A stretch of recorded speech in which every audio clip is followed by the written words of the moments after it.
नमस्कार. इन सोलापूरच्या बातमीपत्रात आपलं स्वागत. सुरुवातीला एक नजर टाकूया ठळक बातम्यांवर. या हेडलाईन्सचे प्रायोजक आहेत सोलापुरातील नावाजलेले 7 हिल्स मेन्सवेअर अँड कलेक्शन. आता बेस्ट क्वालिटी आणि परफेक्ट फिटिंग फक्त 7 हिल्स मध्येच.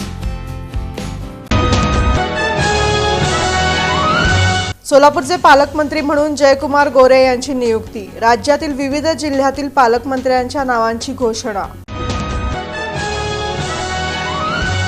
पालकमंत्री जयकुमार गोरे यांच्यासमोर शहराच्या रखडलेल्या प्रश्नांचं आव्हान. विमानसेवा, उड्डाणपूल, समांतर जलवाहिनी ठरणार कळीचे मुद्दे. एनटीपीसी प्रकल्प पर्यावरणाला सुरक्षित. विमानतळासाठी अडथळा मुक्त. सोलापूर विकास मंचचा दावा. जयंत पाटील यांनी केलं कोठे कुटुंबियांचं सांत्वन. महेश कोठे यांच्या आठवणींना दिला उजाळा. आणि साक्षी अपघात मृत्यू प्रकरण. डंपर चालकाविरुद्ध गुन्हा दाखल.